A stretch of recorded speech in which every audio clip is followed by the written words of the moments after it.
Hi, I'm Rob, pastor of Calvary Chapel, Turlock. What should a Christian think about the war in Gaza?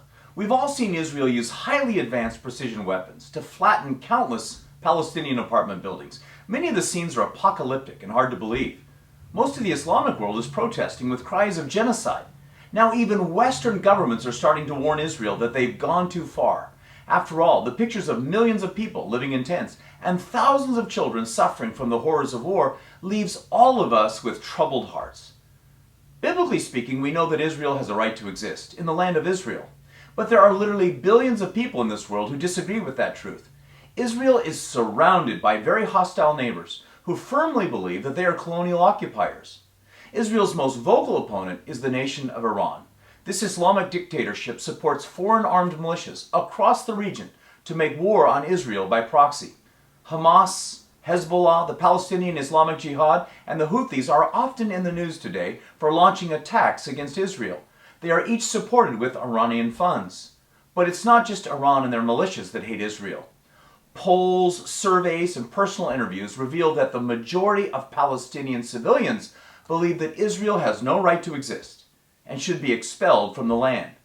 This is why over 70% of Palestinians feel like the barbaric and rapacious attacks of Hamas on October 7th were justified. In fact, Hamas fighters who proudly videotape themselves committing the most egregious acts of terror and torture were greeted as heroes back in Gaza. The celebratory chants of Allah Akbar from civilians on the street was jolting. But even prior to October 7th, the government of Gaza built an entire network of terrorism to destroy Israel. They launched tens of thousands of rockets, even ripping up their own infrastructure to make crude projectiles that would inflict mass carnage on civilians across the fence. The hatred runs deep. And yet many Christians, even knowing these facts, see the lopsided victory of Israel over Hamas as too extreme.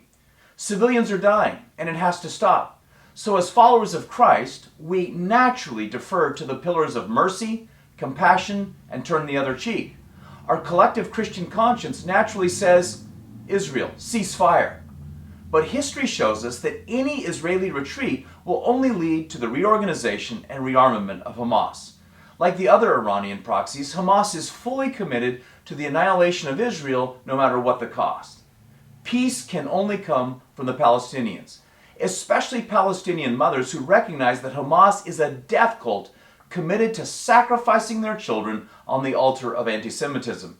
As Israeli Prime Minister Golda Meir famously said, "Peace will come when the Arabs love their children more than they hate us."